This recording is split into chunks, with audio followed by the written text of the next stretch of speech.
Hello. So, chapter 12, Codes of Ethics.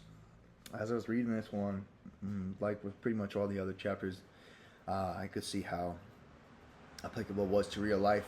Especially because now there's more professions and there's more businesses and corporations than at any other point in history. So, what that means is more people are operating by codes of ethics than probably ever before. Whether or not they consciously realize it, they might not have actually read that code of ethics or know it by heart, but they are operating by it. And it said in the text that we hold professionals to a higher standard than we do regular people. And that's because we depend on them. We trust them. We have to because they have the knowledge and we expect them to use it in a way that mutually benefits us, that trade of goods and services, whether that's, your plumber, your accountant, or your teacher at school who teaches your kids. You expect them to be operating by a codes of ethics that would have them be honest while they're working.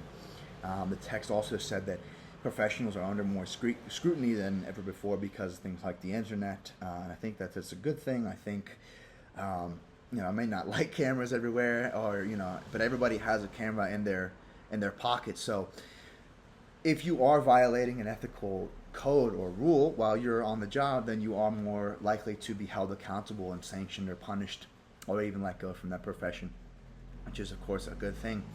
I think that ties into the problem of loopholes.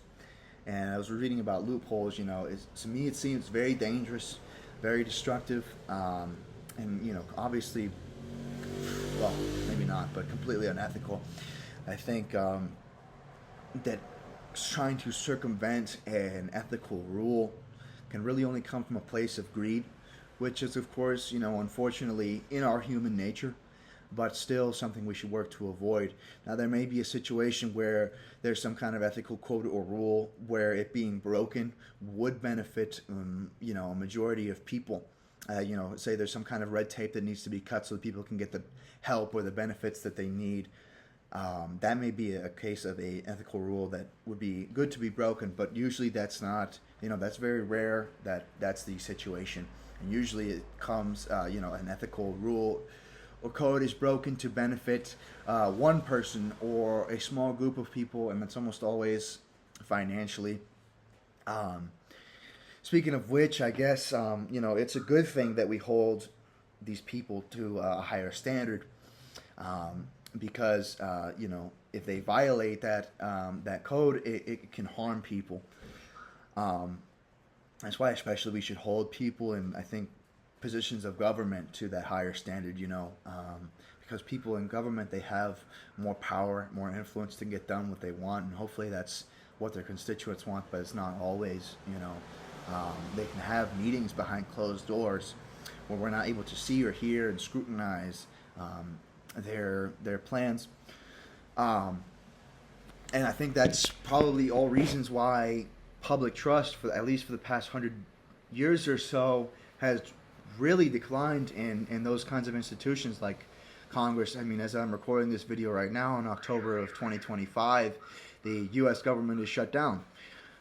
Congress is not meeting, and you would expect that those people operate by that code of ethics. To go in and meet their constituents' needs, whether or not the government is running or not. And so all these things, they beg the question, I think, of how do we hold these people accountable when they violate rules of ethics that can in turn harm a multitude of people, and how do we prevent unethical people from assuming these positions in power and professions, so that ethical rules and codes are kept to.